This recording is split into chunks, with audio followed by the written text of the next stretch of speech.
How's it going, everybody? This is Dr. Tim Augustyniak here with Dr. Joel Miller. Welcome to the second episode of the Freedom to Flourish podcast. I hope you enjoyed listening to the first episode. We had a really good time putting it together, and we're looking forward to keeping that ball rolling.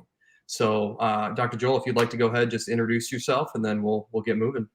Yeah, absolutely. In that first episode, guys, we talked about just a little bit about ourselves. We talked about kind of our practices, and then we jumped into things. We talked about what is health. We talked about kind of the first steps that you can take starting today towards living healthier, and we really kind of emphasized a number of things across the board, primarily revolving around blood sugar regulation. Dr. Tim jumped into that and covered all kinds of awesome things there.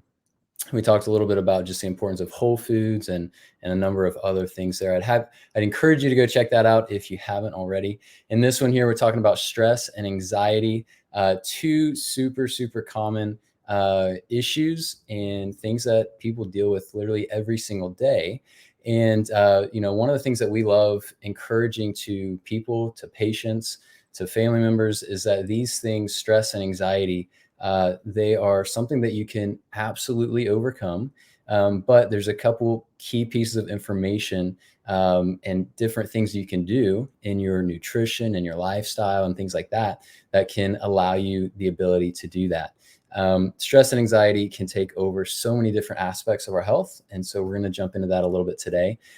In the future, we have so many different things lined up, from talking about thyroid issues, which we'll get all into. We talk about gut issues. We're going to get into fatigue. We even get into some other different chronic issues like Lyme disease and COVID long hauler syndrome. We'll get into all kinds of good stuff. If there's ever a topic that you want us to discuss, get in contact with us somehow. Leave a comment wherever you're reading, listening to, or watching this, and we'd love to entertain that. So, Dr. Tim, please add anything else to that. Otherwise, let's kind of jump in. Okay. So in future episodes, we're gonna kind of allude in this one to a lot of different things that we're gonna cover in the future. So if you find that what we're saying seems to be very open-ended, there's a reason for that. We could just talk and talk and talk for hours and hours and hours about so many different things. Stress and anxiety are super integrated with so many other things within our life. When it comes to stress, there are, the actual stressful things that are going to drive it, but there's also the inflammatory side. So as far as it goes for stress hormones, as well as neurotransmitters that are going to contribute to the anxiety side of things that, can put you in this loophole of stress and anxiety, there's a lot of different things that can drive that. And so we're going to address, what can you do in the simple things to, overcome these. But at the same time, when we say, neurotransmitters are produced in your gut, so clean your gut up, we're not going to leave it at just that. Maybe for today we will, but in the future, we're going to talk about gut health. We're going to talk about thyroid health. We're going to talk about all those things that Dr. Miller talked about that are going to contribute to the issue, but we just need to get those, kind of talked about today briefly. And then in the future, we'll really, bark up that tree a little bit more in more detail. For sure. Dr. Tim, walk us through, let's start here. Most people, when they say stress and anxiety, a lot of people kind of group those together, but they actually are different things. And we obviously view them differently between the biochemistry and the signs and symptoms. Walk us through kind of how you would differentiate between stress and anxiety, and then I'll join you in that as well. Okay, so stress as an umbrella term is anything that's going to cause an increase in adrenal function, producing cortisol, epinephrine, or norepinephrine, your three main stress hormones. That can be from a variety of different things that we'll get into in a minute. There's physical, chemical, and emotional drivers of stress. But when it comes to anxiety, yes, stress is going to kind of propel you towards anxiety, but anxiety is driven by your brain's inability to kind of suppress excess thought, and I describe it as TV static almost, to where your brain's kind of buzzing, you can't quiet your thoughts, and you're going 1,000 miles an hour, and you can't do anything about it. That is due to a lack of a neurotransmitter called GABA. GABA is inhibitory. So whenever you say you're laying in bed and you're struggling to fall asleep because your mind just won't calm down from a stressful day, It's because your brain's not producing enough GABA, or your body isn't producing enough. Yes, some is produced in your brain, but a huge part of that's produced in your gut. So a lot of things are going to play into pushing you towards anxiety. Stress is just the stress hormone component that we'll get into, but it will push you more towards anxiety, where it involves the neurotransmitters as well. So I just want to make sure that we're differentiated between just stress and anxiety. I would say stress can be more exclusive without anxiety, but anxiety typically is not exclusive. It typically involves stress to some degree. So we're going to kind of talk about that a little bit. Yeah, absolutely. Just to reiterate that, yeah, the anxiety issue is generally always following the high stress hormone issue. And oftentimes people will just kind of have that high stress hormone issue. And a lot of times they'll kind of like sit in that space. But over time, it can and often does lead to that increase in anxiety. So the way that I explain this with patients, kind of the difference there between stress, anxiety, and it's important for patients to understand the differences in them, because a lot of patients will come in and they'll just be like, I feel awful. And they'll kind of explain, either they feel jittery or their mind is racing, or, they just feel super stressed out. And it's important to kind of differentiate between these things. But when it comes to stress, I thought that was an awesome explanation. It's an increase in it's an increase in adrenal function. So you have an increased cortisol secretion. You have oftentimes an increase in epinephrine and norepinephrine. And so as we talk about stress, a lot of times it kind of revolves around this whole idea of cortisol. And cortisol tolerance, which is basically the ability for your body to handle cortisol, is going to be huge with supporting against stress. So just like Dr. Tim mentioned, we have the kind of the mental emotional side of stress, we have the physical and the chemical side of stress. And then we'll jump into those here in just a second. So that's kind of how, I differentiate the cortisol, where basically anything that's going to push those things, anything that's going to push the physical stress, if you're working a ton, if you're just have a very physical job, or even if you have a lot of old injuries that haven't healed well, that can actually increase cortisol through the physical kind of mechanism there. If you have really terrible nutrition, a really terrible diet, you drink a ton of caffeine and different things like that, you don't regulate your blood sugar well, you don't have enough protein, those things will increase cortisol through the chemical side of things. And then of course, the mental emotional side, right? If we have stress at work, stress with relationships, stress with family members and things like that, that can definitely impact things as well. So the cortisol with the stress, and then oftentimes, just to keep it simple with patients, I'll tell them, hey, anxiety is usually revolving around GABA being low. And as Dr. Tim mentioned, it's made in your brain and in your gut, and basically helps to calm down the system. So, Dr. Tim, you mentioned, as far as the low GABA issues and anxiety, you mentioned people just being more anxious, their mind racing at night. I'm not sure I'd have anything else to add to that. Those are super common ones. Only other thing I'd add to kind of low GABA topic is usually those things can lead to panic attacks and sometimes seizures as well. So with a lot of the seizure patients, once you get those things fixed out, the seizures will come to a halt. And obviously it's, that's an extremely simplified kind of explanation there. What are some other things that you might add to symptoms that people might experience if they have low GABA, things that they can look for? And then also, I want to make sure that we touch on people that have high cortisol, what issues they might notice with that. And we can definitely kind of tag team with that too, of course. Yeah, of course. So with the low GABA, you definitely hit the nail on the head a little bit there. Mainly those things that you mentioned, inability to fall asleep, you're always kind of wound up. But some other things might be, trouble focusing on one task, and that can be associated with other neurotransmitters and, other health issues like brain fog or other things that might be more of a liver detoxification of certain byproducts of infections issue.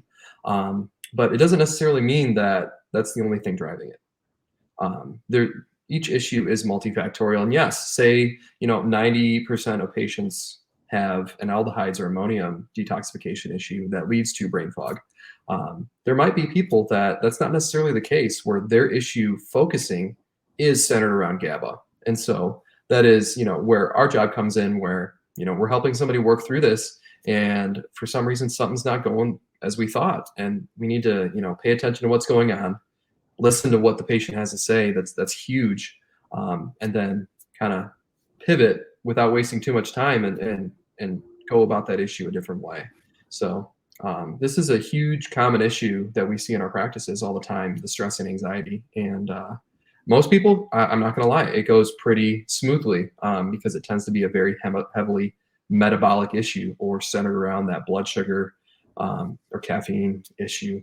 And once it gets sorted out, patients do pretty good generally. But those ones that don't, that's where we kind of have to think outside the box a little bit and start digging down, the GABA, the difficulty, focusing, things like that, to kind of assess differently. It all just depends on what's going on, for sure.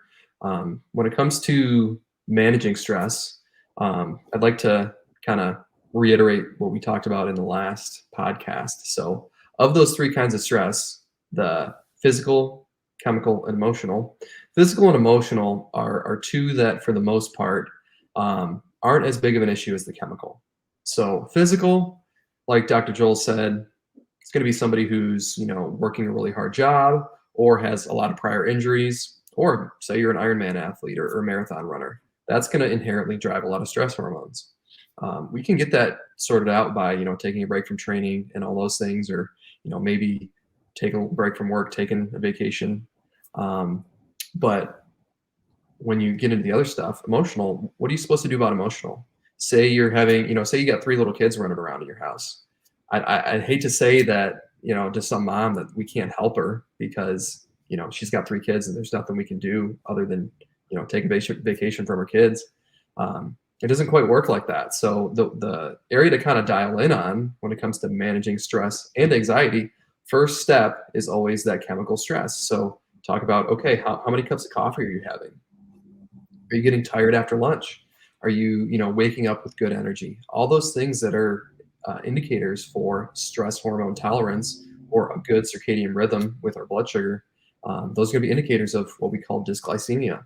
And so if blood sugar is not regulated properly, and you're not eating often enough to satiate yourself with protein and fat, what's going to happen is blood sugar is going to come up, and then it's going to dip back down below the ideal number of 85 milligrams per deciliter.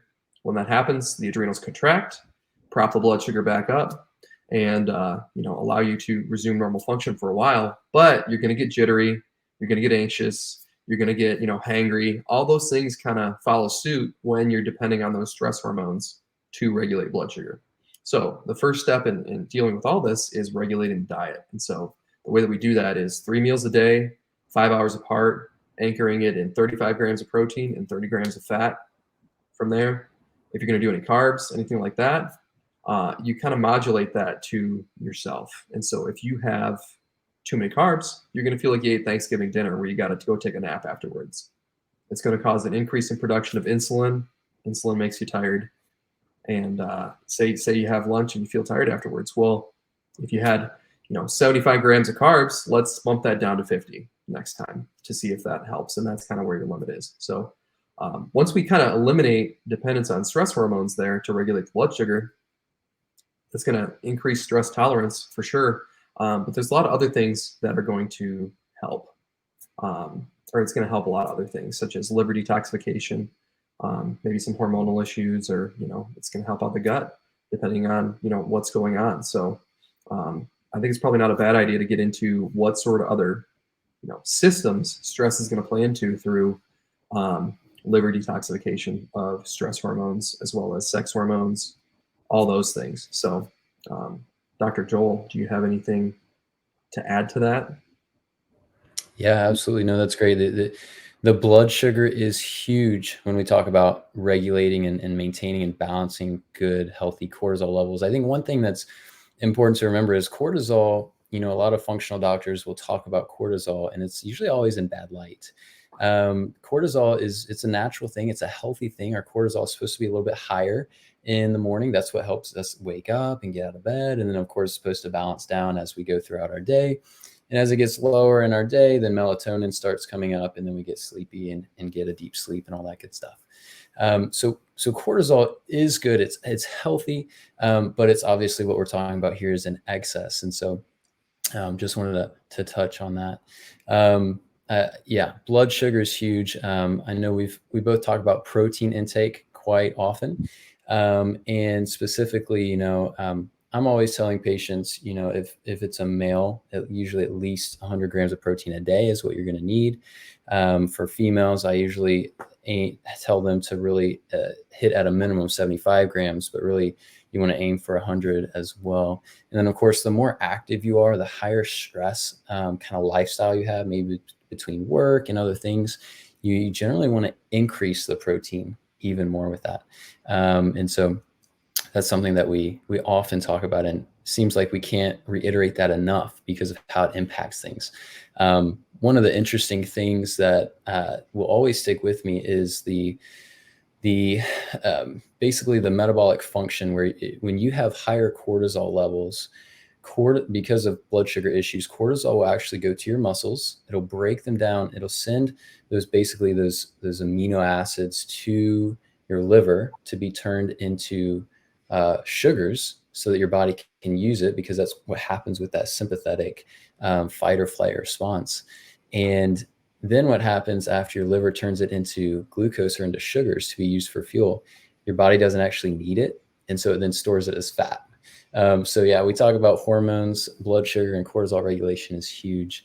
One of the things that I've done personally, and I encourage, my patients to do this as well, is if you have, obviously you want to figure out where your higher cortisol might be coming from. Is it physical? Is it more mental, emotional, or is it chemical?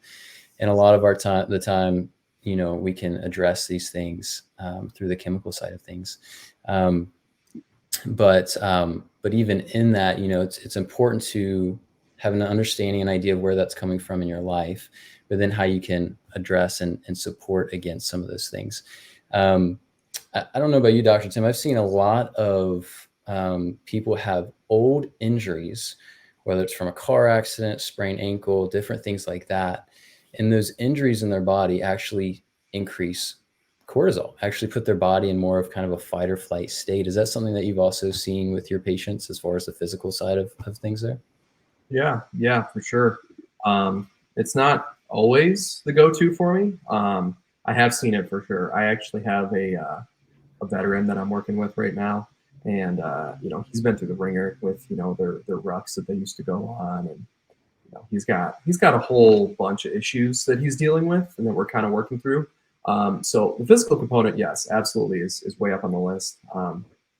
But yeah, he's one of those guys that he takes a minute or two getting down on the table, and then Yeah. a minute or two getting back up, and then has to sit for a minute before he walks out of the office. Just because there's a lot going on, and it's the stressful component of those injuries can be very significant. I will say, so on that note, those who do have that issue, it tends to be, in my experience, very significant. So people who do have that issue, it's going to be a huge chunk of the pie chart that makes up their problems, as opposed to, there's other people who it might be like 50-50 of the metabolic versus inflammatory side, where it's not really the physical, painful stimulus side of things, where it's kind of more of an even ratio of those other aspects. But when it comes to the physical side, if somebody does have, say, a car accident, or prior injuries through the military, or old sports injuries, those tend to be very high on that list when they are on that list. And so dialing those in early on is quite honestly one of the best things that you can do, instead of dealing with internal disorder things or all the underlying biochemical things that we deal with in our office. I tend to hover more towards injuries and all that stuff first, because it really is big when it is there. Absolutely. That's one of the things I love about what you and I get to do with patients is, yes, we can jump into these root causes and issues of all of their internal health issues, but we also address the nervous system, and the nervous system connects everything. And so if we can take care of a lot of those old injuries, working through the fascia, balancing out proprioception, and all the different things that we do there.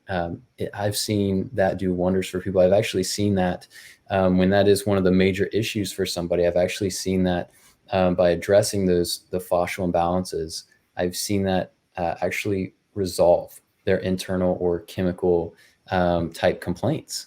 And sometimes there are even complaints and issues that people have had, they've had for a long time, for months and years, and they've tried all these different supplements and all these different nutrients.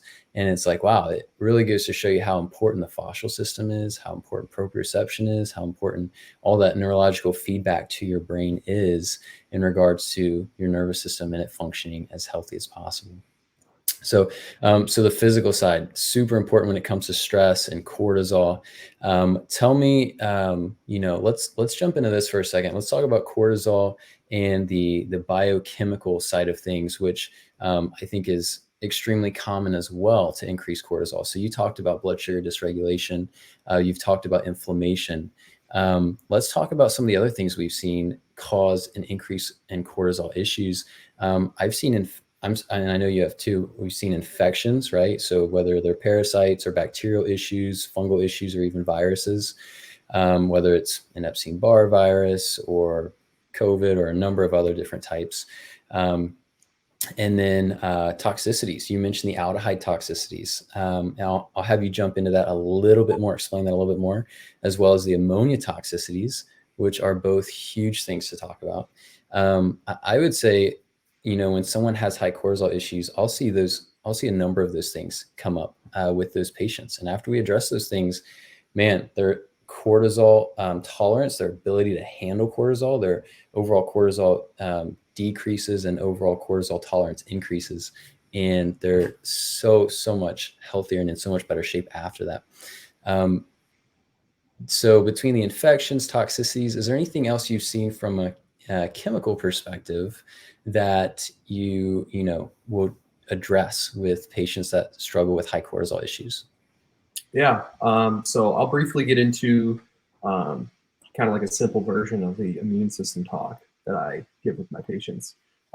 So alluding back to my giant whiteboard I have in my treatment room, I like to visually draw things out for people so they can better understand it. But there's two different sides of the immune system, and you essentially have your non-infectious side and your infectious side. Your infectious side is going to deal more with your T helper 1 cells, and the non-infectious or inflammatory side is going to be your Th2 cells or T helper 2 cells. Typically, when somebody comes into our office, I don't know about you, Dr. Joel, but I would argue that 99% of the patients that walk in my office are in a position where the Th2s are super high and the Th1s are super low. Over time, that will be autoimmunity and things like that. But when you have chronic high Th2s, not only are you going to be in a super inflamed state, but you're also going to be super susceptible to infections. So that plays into stress just by making you more susceptible to those stressful events of getting sick. But when you have those chronically high Th2s, there's a few things that are going to prop that side up or that are going to drive those to be high. You already mentioned parasites. Allergies are huge, mold or mycotoxins, gut inflammation, bladder infections, sinus infections, heavy metals, all kinds of things that can be present and driving this constant inflammatory state are going to drive stress hormones. So whenever I draw this out for people, I let it know that if that's really high, it's going to cause increase in inflammation, but chronically high inflammation due to all those things is going to cause your body to produce more stress hormones. So with that, you are inherently driving more stress. So that's where, I always talk about the metabolic side or the inflammatory side of stress. And, it's easy enough to handle the metabolic side. So if somebody's issue is strictly blood sugar or, they're overtraining or, caffeine, they can address that on their own. But the inflammatory side can get difficult because, a lot of times labs and things like that they can get super pricey. And two, even if you have, maybe some data on whether or not, say you have heavy metal toxicity or, say a gut infection, maybe your immune system's not, responding to something normally. Say you have low amounts of something, but for some reason your immune system is on overdrive. And so it's overreacting to things. And that's kind of where our philosophy and our treatment methods come in, where, personalizing things through, the applied kinesiology can be beneficial for a lot of people. A lot of people that come into my practice, I would say this is probably the same for you, Dr. Joel. They've been everywhere else. I just in the last few weeks, I've seen 2 patients with, currently provoked infections of Rocky Mountain spotted fever that they didn't know that they ever had. But then when you look at everything else, their food allergy tests are through the roof for all kinds of stuff. And there's all kinds of stuff going on that just shows that the immune system is in overdrive. But then you talk to them and their experience with, the allopathic side, and they go, there's not really a whole lot we can do about that. Same with Epstein-Barr. I feel like it's really not something that you can treat with medications or anything like that. And yet they come in and they feel like they have no energy and they're super drained. They wake up tired. They go to bed tired. They feel like they could sleep all day. And all that points to is, yes, the infectious side, or the chronic inflammation side. But when they say that they feel like they can always sleep, that's a late stage adrenal fatigue indication. And so it just shows that their body has been on overdrive for so long due to this inflammation or hyperactivity of the immune system, to where their adrenals just can't keep up anymore. And if you address all those things and start knocking those things off that high Th2 list, as well as boosting the immune system to help with that infection, they start to feel good pretty soon. As far as the energy goes, it definitely starts to improve. But yeah, you just gotta pay attention to, as far as it goes for patients. Do you have bloating? Do you have constipation? Do you have diarrhea? Do you always get sinus infections or like allergies, postnasal drip, things like that might indicate allergic reactions or gut inflammation, all the things that can be on that side. Maybe somebody goes into work and for some reason they don't feel good at work, but then they hear through the grapevine a pipe burst before they got hired on. There might be a mold issue at the job site or at their office. So that's why we really focus on doing such an extensive history and really listening to everything that our patients have to say, because even something as simple as that can lead to, whether or not the issue is driven by mold or, gut issue. Maybe they had food poisoning previously, 2 years ago, and stuff started happening since then. So it all boils down to the same thing, where it leads to stress. Inflammation leads to stress. And so if you don't address those things when that's the big piece of the pie chart, then people just aren't going to get better. So as a patient who is active in your health, everybody who's listening needs to, you really need to think about that. Think about where where you could be inflamed. Think about abnormal digestion, all those things where maybe you're getting sick too often, maybe you are chronically tired. All those things contribute to what we're able to do to, figure out the root cause of the issue. Absolutely. The immune system is at the center of so many things. And it just gets me thinking about how many things that we have to talk about, Dr. Tim, how many topics and episodes we have coming that are going to be so good. We'll have to do some specifically for the immune system, talking about Th1 and Th2. We even get into some of the autoimmune stuff with Th17 and all those things. I know we've both got some different content, articles, videos, things like that discuss those. But we'll definitely have to bring that onto the podcast and talk about them in depth and really also go through how to fully address them as well. But I would agree with you that the immune system is at the center of so many different issues with high cortisol issues. And maybe it's that food that you always react to. And oftentimes if somebody's reacting to one food, chances are they're reacting to a number of other foods. But usually there's one that they really react to. And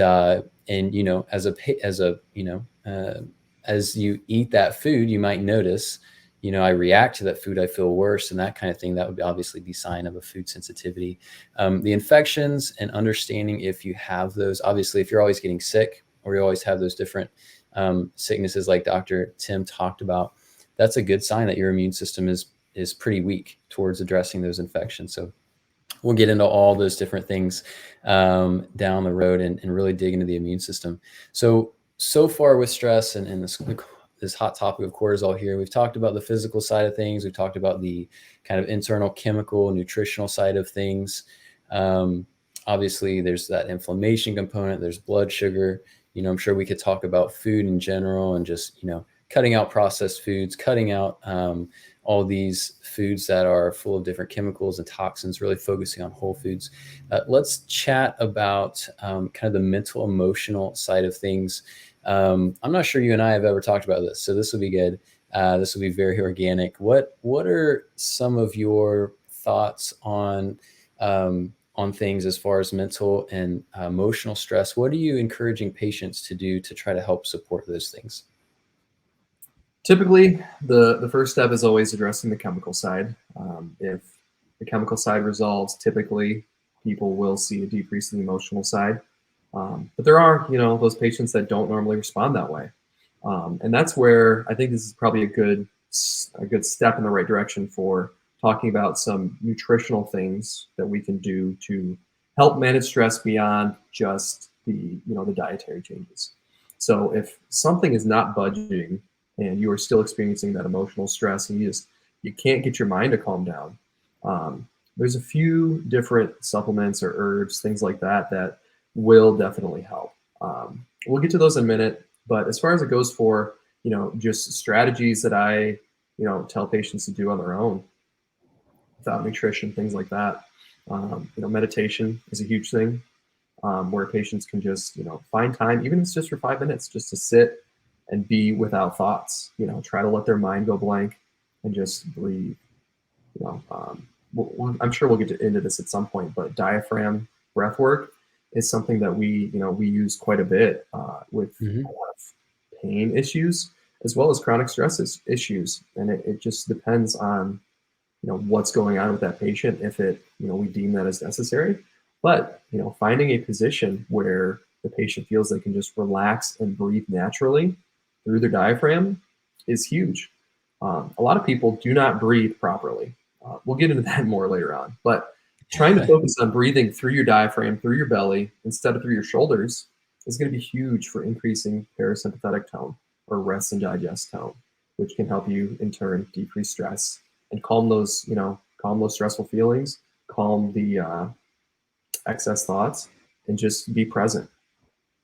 Another thing that I try to get patients to do is, put things in perspective. I mean, I'm not a therapist, not by any means, but, a lot of times they get caught up on things that they can't control, or it's things that, maybe they're just, we're all victims of it, being a little lazy on our own, to where I'm stressed that, I didn't get stuff done in time for patients because I stayed at home too long and I slept in too long in the morning.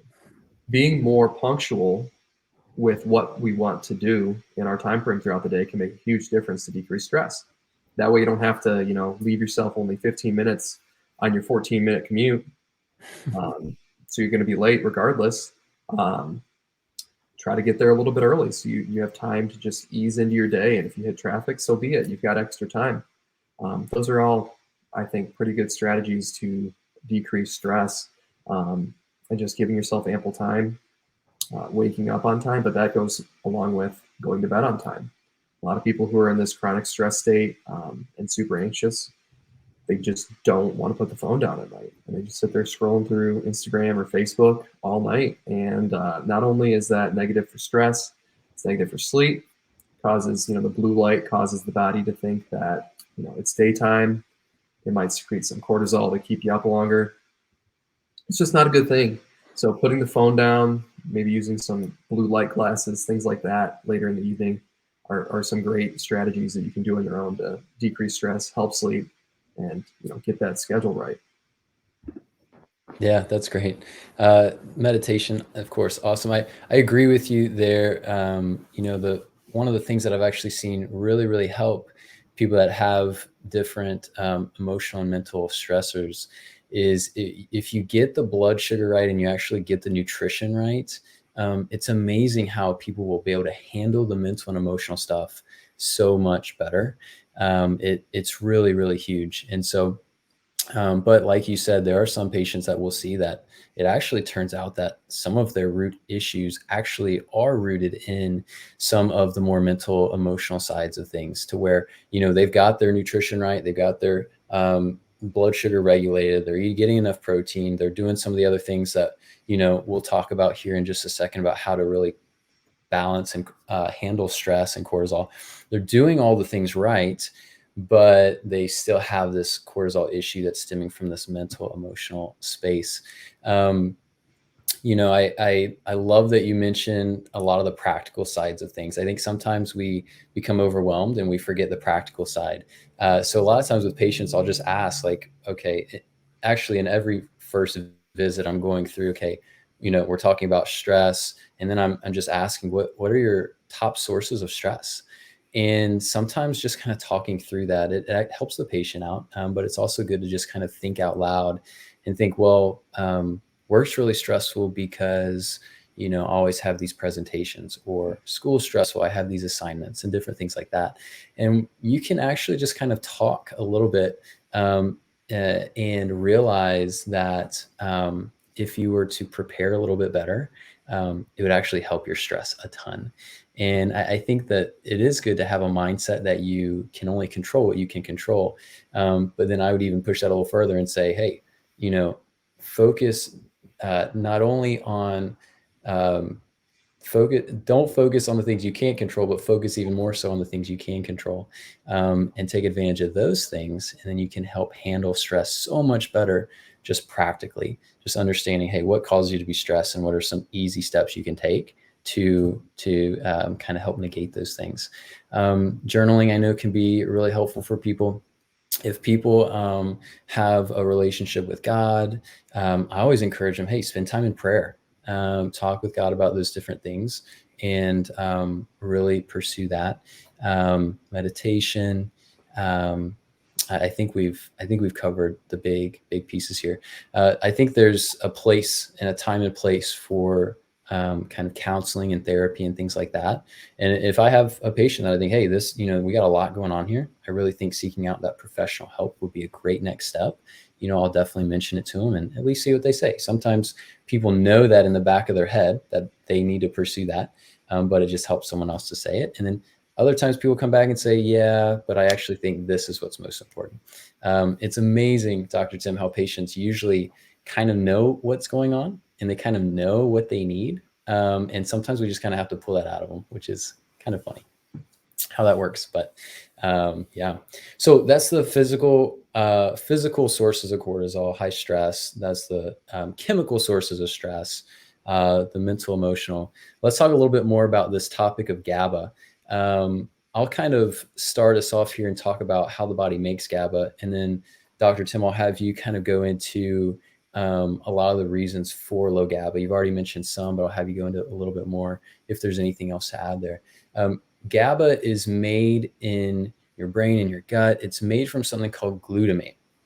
Glutamate is extremely excitatory, which means if you don't have the nutrients to turn glutamate into GABA, not only do you not have GABA to calm your nervous system down, to calm your brain down and help you focus and all those different things, but you actually have quite the opposite. You have a brain that's super stimulated.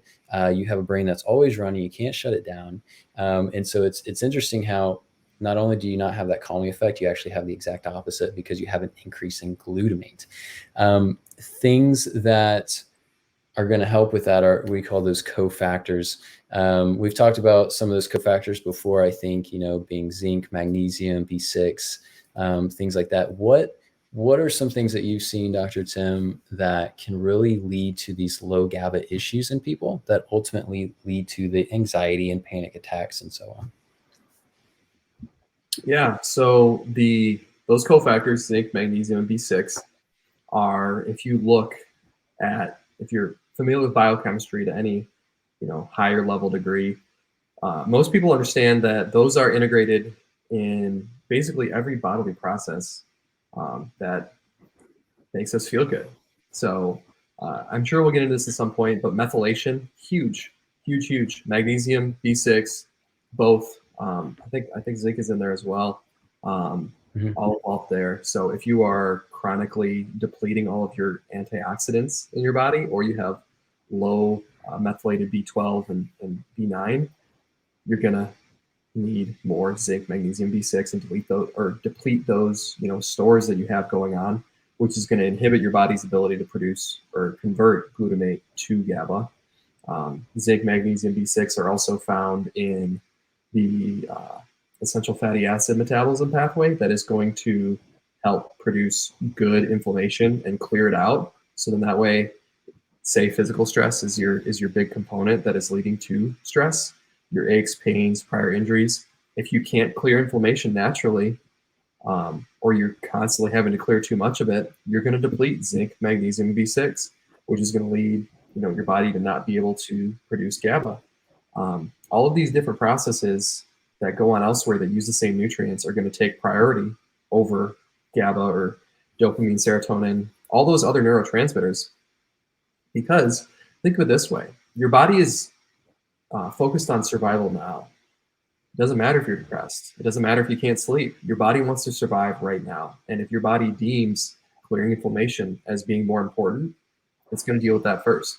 Your body deems producing glutathione through, methylation to produce cysteine into glutathione. It's going to use those nutrients there first. And so GABA is just going to take the back burner. So we need to identify and be able to look into what other bodily processes are going to cause low magnesium, low B6, low zinc. Low zinc is quite honestly one of the biggest ones that I see. Patients will present with heartburn because zinc is necessary to produce stomach acid. Low stomach acid, heartburn. Zinc is necessary for producing your essential fatty acids and prostaglandins to clear inflammation. Zinc is necessary to clear histamine. And so if somebody is having constant food allergies or seasonal allergies and they're very histamine sensitive, they're going to produce more and need to clear it out more, take out more zinc. There's just so many different avenues where all of these nutrients are taken away from. So if you're trying to address your health truly holistically, you need to get those other things under control and learn to identify where to go with things, because it's just, what's the point of filling in a hole when somebody's digging it out constantly? You can't fill it in with a shovel if you got a giant, construction equipment piece, digging at it exponentially faster than you can. Just doesn't work that way. So you need to figure that out and supplement accordingly to get all that figured out or get it treated. Yeah, for sure. Yeah, absolutely. Those nutrient deficiencies in those cofactors is huge. You've got to figure that out. You can actually, we'll talk about in just a second how to address these different things. You can supplement with GABA. You can get a GABA supplement that can help with anxiety. But as I tell patients, it may help you. It probably will. But the issue is that's not the actual fix to your problem. That's actually just more so actually addressing part of a symptom. Because the real issue is, okay, why do you have the magnesium, zinc, or B6 deficiency? Why do you not have those nutrients? And of course, along with all the things you mentioned, that goes to the inflammation, it goes to the infections, it goes to the toxicities, all those different things that are really important to address. One of the things I've seen, Dr. Tim, in regards to low GABA is ammonia toxicities. We've talked about this a little bit earlier here in this episode.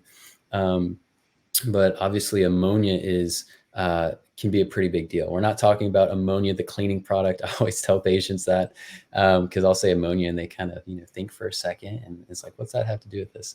So ammonia is going to be coming off as a byproduct, often from infections. That's usually I think I would say, Dr. Tim, you'd probably agree with me here. That's the most common time that we'll see it, whether it's coming off of parasite infections or some kind of fungal or bacterial issues. And so, of course, we have to detox the ammonia, but then we also have to address the infection. And once we take care of those things, your baseline GABA actually will increase. And, that's where the anxiety, instead of always being at 8 or 10 out of 10 on a scale of anxiety, it goes down to 3 or less, most like 99% of the time. It's where once we get that baseline GABA up, that's where the panic attacks stop. That's where the seizures stop. And all those things get back balanced and in control there.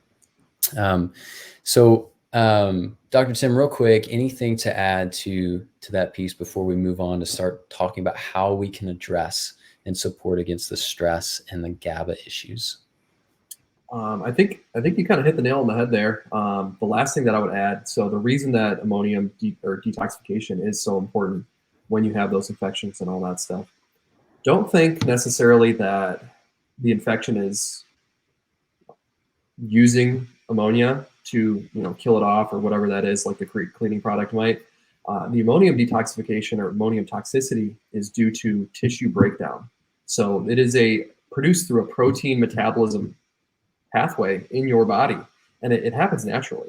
So if you eat a lot of high protein foods or just a lot of protein in general, it is absolutely normal for your body to have to detoxify ammonium, as well as urea and uric acid. All those things, they all play in together and are a component of that cycle. But when you lose some cofactors, or your body just can't keep up because you have so much tissue breakdown, that's where issues sort of arise. So it is totally normal. I want to stress that to our listeners, that you don't have a cleaning product running through your veins. It's a normal process that happens even when you don't have an infection. It's just that your body's able to keep up with it.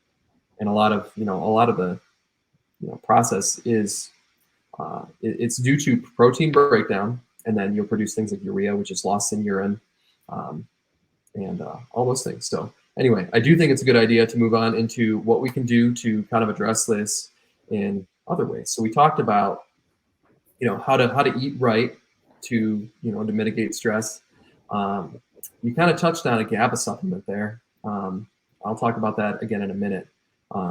But you got to eat right. Got to make sure that we identify those other inflammatory drivers that might be contributing to, one, inflammation, but two, nutrient deficiencies, to convert glutamate to GABA. Get those under control. But then from there are some natural herbs that we can utilize to help manage stress. Before I get into those, I'm going to touch on that GABA supplement again. So when it comes to supplementing GABA, if you ingest GABA and it gets into your blood, it cannot actually pass the brain-blood barrier.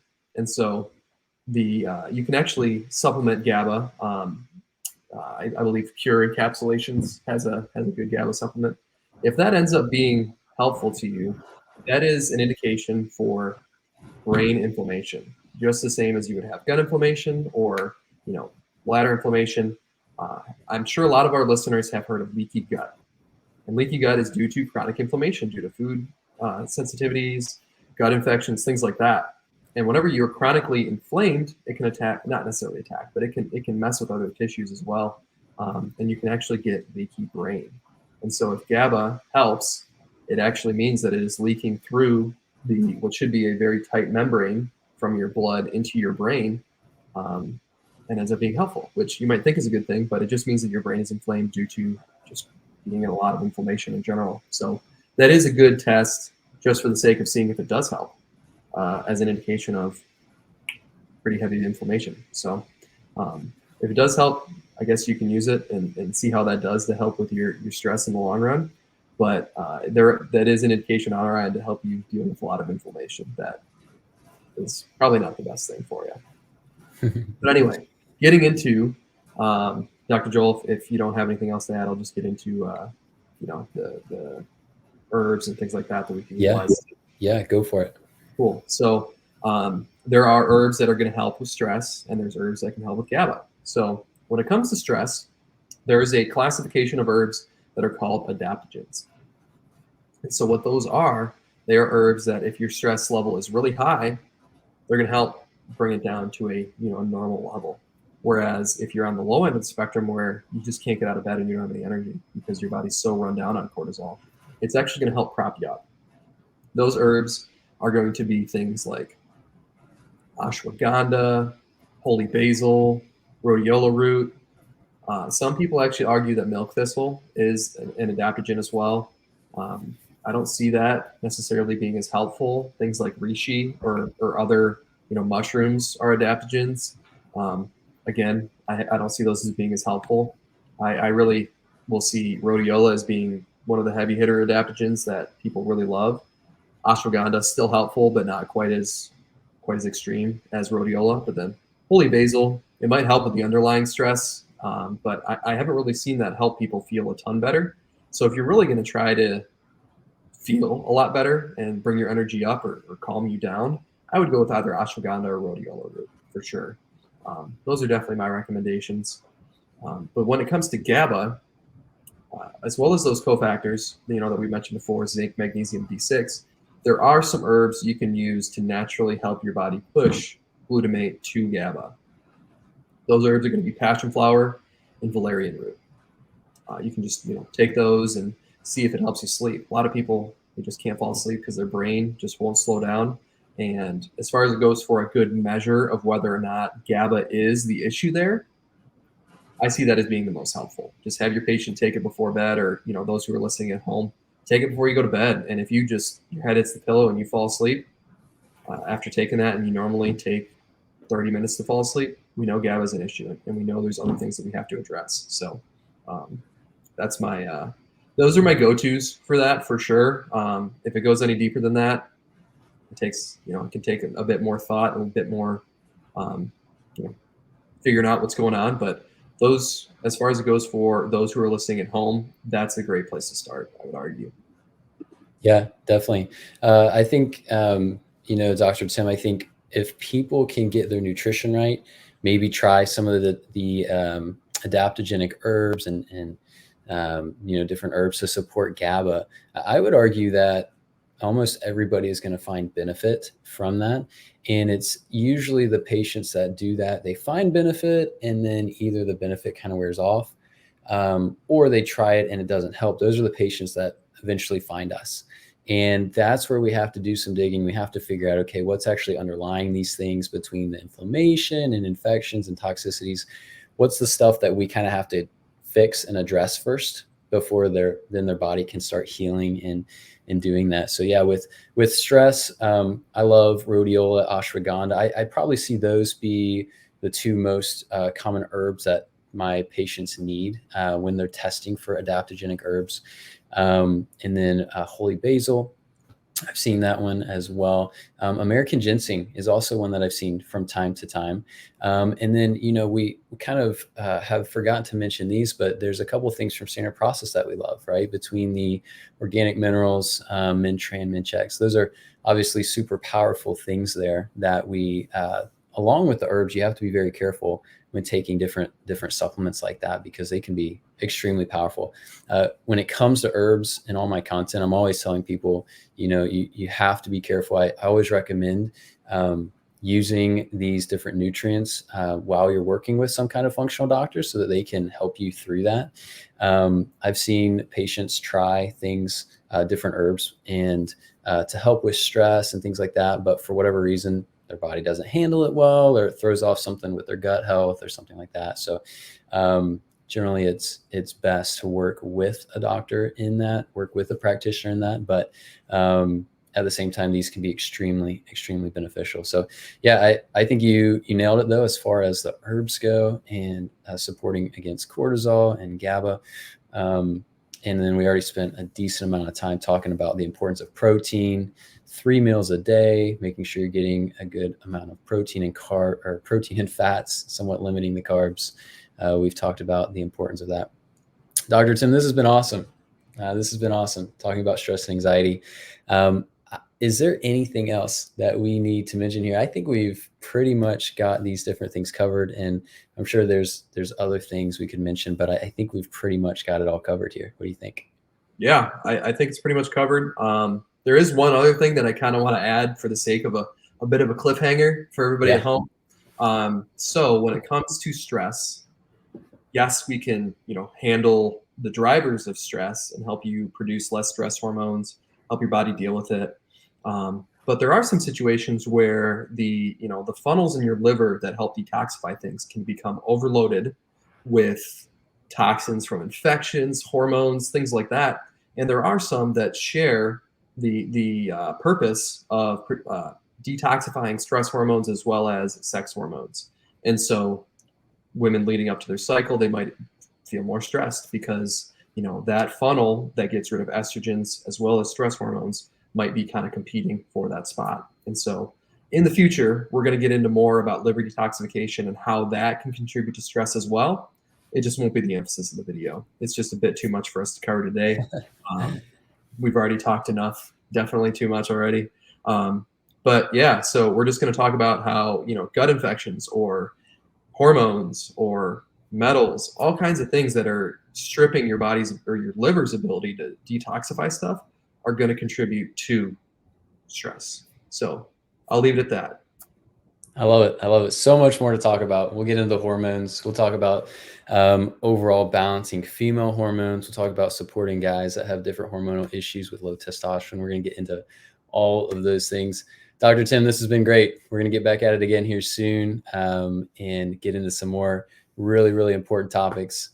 I'm excited for it. Thanks again. Thanks for being awesome. It's a joy to do this with you. Yep, it's been great. For everybody at home, I'm Dr. Tim Augustyniak at Flourish Functional Wellness Center down here in Bentonville, Arkansas. You can reach me on Instagram, Facebook, Twitter, all those things. And, through our podcast for sure. We're going to have all of our socials linked and all the good stuff. If you want to find me online, my website is draugustyniak.com or draugustyniak.com. And I've got all kinds of great resources, articles, you name it on there. If you have any questions, don't hesitate to reach out to either of us. Likewise, Dr. Joel Miller here. You can find me online at drdjoelmiller.com. You can find me on YouTube. Just search Dr. Joel Miller. You can find me on Instagram, X, formerly known as Twitter, Facebook, all those good places. Practicing here at Freedom Health and Wellness in the Dallas, Texas area, as well as kind of a part-time practice in the Wichita, Kansas area. And then every once in a while when I travel out to see family in the Roanoke, Virginia area. Guys, thanks for tuning in. We'll see you guys on the next one. Feel free to leave comments. Let us know what you want us to talk about next. Thanks for joining us.